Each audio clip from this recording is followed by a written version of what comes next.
بسم اللہ الرحمن الرحیم نحمدہ نصلی علی رسولہ الکریم اما بعد۔ ہمارے حضرت رحمۃ اللہ علیہ نے فرمایا، اور یہ باتیں اس مفہوم کی کئی دفعہ مختلف انداز سے فرمائے، اس میں انہی کی باتوں کو اپنی زبان میں نقل کرتا ہوں۔ پوچھا شکیل، پورے دیندار بننا چاہتے ہو؟ دینداری کا بھی ہم نے اپنا تصور قائم کر رکھا ہے اور ایک خاکہ بنا رکھا ہے، معیار، کہ ہمیں اتنا دیندار بننا ہے۔ کتنا دیندار بننا ہے؟ اتنا جو میری شریعت میری زندگی میں آنے کے بعد لوگ سارے کے سارے ہم سے خوش رہیں اور سب لوگ وہی کرتے ہوں، وہ ہمیں بھی کرنا ہے۔ اس میں جو شریعت جہاں آئے گی شریعت چھوڑ دیں گے اور لوگوں کے ساتھ ہو جائیں گے، اور چونکہ ہمارے جیسے سب ہوں گے، ہمارے سے دیندار سب ہوں گے، تو پھر ہم سب دیندار کہے جائیں گے، چھوڑ کر بھی دیندار کہے جائیں گے۔ اور شادی بیاہ کے رسموں میں تو خوب اچھی طرح پتہ چل جاتا ہے۔ خیر، تو دین کے ایک آدمی، ایک ایمان والے کے جو شعبے ہیں، تو ایمانیات ہے، عبادات ہے، اخلاقیات ہے، معاملات ہے، معاشرت ہے، یہ 5 شعبے ہیں۔ یہ ہر شعبے کا دین بتایا گیا ہے، کتابوں میں لکھا ہے، اور علماء سے پوچھے تو بتائیں گے۔ ہر شعبے کا دین سیکھ لیں اور دیندار بننے کی کوشش کریں تو وہ دیندار ہو سکتے ہیں۔ لیکن تھوڑی سی عبادت کر کے اپنے کو دیندار سمجھنا، حج عمرے کر کے سمجھنا، یہ ہماری نادانی ہے، یہ دینداری نہیں۔ بہت سا حصہ چھوڑ دیتے ہیں، تھوڑا پہ عمل کرتے ہیں اور اپنے کو دیندار سمجھتے ہیں۔ تو نے فرمایا پورے دیندار بننا چاہتے ہو، یعنی یہ ادھورے دیندار جیسے رہنا چاہتے ہو یا پورے دیندار بننا چاہتے ہو؟ میں نے عرض کیا کہ حضرت میں پورا دیندار بننا چاہتا ہوں۔ تو فرمایا ایک کام کرو، پورے دیندار بن جاؤ گے۔ ایک کام کرو، پورے دیندار بن جاؤ۔ تو اور وہ یہ ہے کہ نماز بنا لو، نماز بن جائے گی پورے دیندار بن جاؤ گے، ورنہ نمازی بھی ہوگے اور بے دین بھی ہوگے۔ جو پورا دین نہیں ہے تو بے دینی ہے نا حصے میں، اس لیے نماز بناؤ۔ تو کہنے کو بات چھوٹی سی ہے، لیکن اگر آدمی ہمت کر لے، کوشش کر لے کہ ہم نماز بنائیں گے اور اس کی تدبیر کرنا شروع کر دیں تو نماز بن سکتی ہے۔ اور ایک بڑا فائدہ یہ ہے ہمارا کہ ہمارے مہربان رب نے ہمارے ساتھ جو معاملہ کیا اور کر رہے ہیں اور کریں گے، ان کی ذات سے تو یہی امید ہے کہ وہ صرف یہ دیکھیں گے کہ ہم نے کوشش کیا تھا کہ نہیں کیا تھا۔ اگر ہم اپنے طور پر کوشش کر رہے ہیں اور پھر بھی نہیں بن رہی ہے تو انشاءاللہ بنی نماز والوں کے ساتھ حشر ہو جائے گا، اور جس کا حشر بنی نماز والوں کے ساتھ ہوگا، دنیا میں وہ برکتیں اس کو ملنے والی کہ اپنی کوشش میں کمی نہیں کرتا۔ تو کوشش کیا ہے؟ کوشش کیا ہے کہ ہم نفل نماز میں مشق کریں، کہ ہم 2 رکعت نماز بہت اچھی پڑھیں گے اور اللہ سے دعا مانگیں کہ اللہ ہمیں اچھی نماز کی توفیق دیجیے۔ یعنی جب کھڑے ہوں، نیت باندھنے سے پہلے تھوڑی سی اللہ پاک سے بات کریں کہ اللہ پاک میں بہت اچھی نماز پڑھنا چاہتا ہوں، آپ مجھے اچھی نماز کی توفیق دے دیجیے۔ تو ارادہ ہو گیا اور دعا ہو گئی، 2 چیزیں ہو گئیں۔ کچھ علاج اور تدبیر کے طور پر سب کا اپنا اپنا تجربہ ہے، یہ میرا اپنا تجربہ ہے کہ توبہ کر لیا جی سے، تاکہ پچھلے گناہوں کی نحوستیں اور ظلمتیں ختم ہو جائیں۔ 3 دفعہ توبہ کر لیا، استغفر اللہ ربی من کل ذنب واتوب الیہ، کیونکہ آپ کی اپنی نفل نماز ہے جو اچھی بنانے کی محنت سے کی نیت سے پڑھی جا رہی ہے، کیونکہ فرض نماز تو ہے نہیں، اور اگر یہ اچھی بنے گی تو انشاءاللہ فرض بھی اچھی بن جائے گی۔ تو ایک تو یہ کر لیں کہ 3 دفعہ توبہ، پھر تجدید ایمان بھی کر لیں کہ میں تجدید ایمان کرتا ہوں، یعنی لا الہ الا اللہ محمد الرسول اللہ، اشہد ان لا الہ الا اللہ واشہد ان محمد عبدہ ورسولہ، یہ کر لیا۔ کہ بعضی خطائیں ایسی ہو جاتی ہیں آدمی سے، ایمان والوں سے، کبھی کبھی ایمان بھی رخصت ہو جاتا ہے، پتہ نہیں چلتا. تو اس تجدید ایمان سے ہمارا فائدہ ہے. اور تجدید ایمان کو آپ ایسا ہی سمجھ لیجئے، اور یہ میں بار بار کہا کرتا ہوں کہ میری رائے سے اتفاق ضروری نہیں ہے. یہ میرا اپنا تجربہ ہے، کسی کو اور ہو تو ان کا تجربہ ہوگا. ایسے ہی ہے کہ جیسے دن بھر کا استعمال شدہ کپڑا اور اسی کو پھر صبح میں فجر کی نماز پڑھنے کے لیے پہن لیا، اور ایک ایسا ہے کہ جس نے دن بھر کا استعمال کپڑا نہیں پہنا بلکہ صبح میں غسل کیا اور صاف ستھرا استری کیا ہوا اچھا کپڑا پہنا، تو دونوں حالت میں طبیعت میں فرق ہوگا کہ نہیں ہوگا؟ یقیناً ہوگا. ایسے ہی جب تجدید ایمان ہو جاتا، توبہ اور تجدید ایمان ہو جاتی ہے، تو طبیعت میں فرق ہو جاتا ہے. طبیعت میں فرق ہوتا ہی. اب ایک بات یہ ہے کہ ہم چاہتے تو نہیں، لیکن شیطان نفس تو چھوڑ کے گئے نہیں ہمیں. ہم نے سب کچھ کر لیا تو وسوسے تو ڈالے گا ہی. وہ تو نہیں سوچے گا کہ کر لیا تو ہم چھوڑ کے چلے جائیں گے. تو اس کے وسوسے سے بچنے کے لیے آمنتو باللہ و رسولہ، آمنتو باللہ و رسولہ، یہ کم سے کم 3 دفعہ پڑھ لے تو اس سے وسوسے کم ہو جاتے ہیں. پھر اب جب نیت باندھے تو تکبیر تحریمہ ایک دم اچھی طرح سے اپنے دل کو اللہ کی طرف متوجہ کر کے یہ سوچ لے کہ اللہ پاک ہم کو دیکھ رہے ہیں اور اللہ پاک ہمارے ساتھ ہیں اور اللہ پاک ہمارا دل بھی دیکھتے ہیں. یعنی ہم ادھر ادھر کی باتیں سوچتے ہیں، لوگوں کو تو پتہ نہیں، لوگ سمجھتے ہیں نماز میں ہیں لیکن دل سے ہم کہیں اور ہوتے ہیں.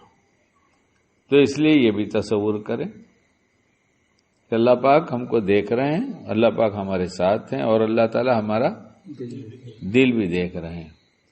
اب یہ جب اچھی طرح تصور ہو جائے تو اسی تصور کے ساتھ کہ وہ دیکھ رہے ہیں نیت باندھی جائے. نماز کی 2 قسمیں جو اچھی بتائی گئی ہیں، اس میں ایک یہ ہے کہ تم اللہ کو دیکھ رہے ہو، دوسری یہ ہے کہ اللہ تعالیٰ تم کو دیکھ رہے ہیں. تو ہمیں تو زیادہ کچھ آتا نہیں کہ ہم اوپر والے درجے پہ چلے جائیں کہ ہم اللہ پاک کو دیکھ رہے ہیں، تو نیچے والے درجے میں رہنے کی کوشش کرتے ہیں، اور نیچے والے رہنے میں دھیرے دھیرے آدمی اوپر چلا ہی جاتا ہے. پہلے نیچے ہی رہتا ہے، کوئی اوپر کی سیڑھی پہ پہلے قدم نہیں رکھتا، پہلے نیچے رہتا ہے. تو اس کی نیت کرتے ہیں کہ اللہ پاک دیکھ رہے ہیں، یہ نیت کیا جائے. اب اس نیت کے ساتھ ساتھ نماز شروع ہوگی تو وہ جو دشمن ہے شیطان، بس وہ سوچے گا کسی صورت سے کچھ بھلاؤ، کچھ اور ڈالو، خیال کو کہیں اور کھینچ کے لے کے جاؤ، تو لے جائے گا. ایک دن میں نہیں بن جائے گی، وہ لے جائے گا. تو پھر پریشان ہونے کی ضرورت نہیں ہے.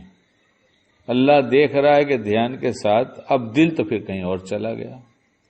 لیکن چونکہ پہلے نیت کیا تھا اور دعا مانگا تھا کہ اللہ پاک میں نیت کرتا ہوں اچھی نماز کی اور ہم کو اچھی نماز کی توفیق دے دیجیے، تو اس کی برکت سے جب وہ دل کھینچ کے لے کے جانے لگے گا تو ایسے ہی خیال ہوگا، ارے ارے کہاں جا رہے ہو تم، ہم کو چھوڑ کر کہاں جا رہے ہو.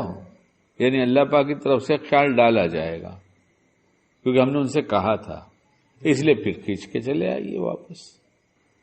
اور پہلے قیام دکھائیے، نیت ہی کر لیں. پوری نماز کی نیت تو ہی ہے لیکن میرا قیام اللہ پاک دیکھ رہے ہیں، اور جو پڑھ رہا ہوں اسے سن بھی رہے ہیں. تو پڑھنے میں دھیان لگانے میں کہ کیسے دھیان لگ جائے، تو پہلے پڑھیں گے ثنا کے بعد کیا، بسم اللہ کیا، اور اس کے بعد الحمدللہ رب العالمین، یہی پڑھیں گے نا. اب اس کے بعد کیا پڑھتے ہیں، الرحمن الرحیم. تو جیسے مالکی یوم الدین ختم ہونے لگے تو فوراً سوچے کہ اب ہم الرحمن الرحیم پڑھیں گے.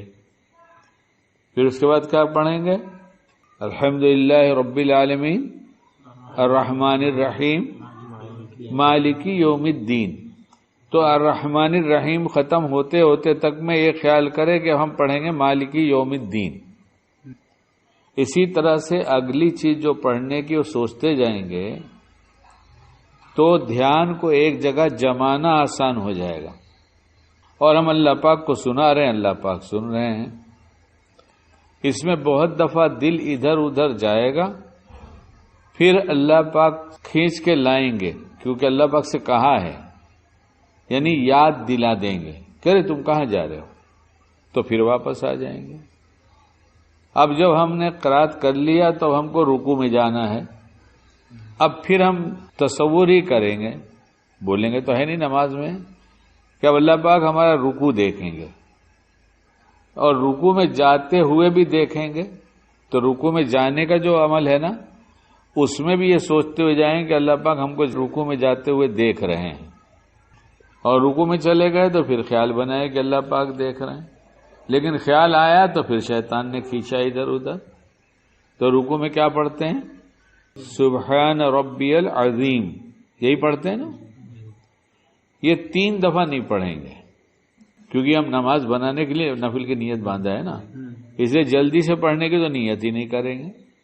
اس کو 3 دفعہ، 4 دفعہ، 5 دفعہ، 6 دفعہ، 7 دفعہ، جب اچھی طرح خیال ہو جائے کہ میرا اللہ مجھے دیکھ رہا ہے اور میں اس کو سنا رہا ہوں، تو پھر ہم سر اٹھائیں گے، یعنی رکوع سے کہاں جائیں گے؟ ابھی ہم قوما میں، تو اب جب اٹھیں گے تو پھر سوچیں گے کہ اب میں قوما میں جا رہا ہوں اور اللہ تعالی ہمیں دیکھ رہے ہیں، اور وہاں کھڑے رہتے ہیں کیا پڑھتے ہیں؟ اٹھتے ہیں تو کیا کہتے ہیں؟ سمع اللہ لمن حمدہ، اور پھر کیا کہیں گے جب کھڑے ہو جائیں گے سیدھے؟ تو ربنا لک الحمد۔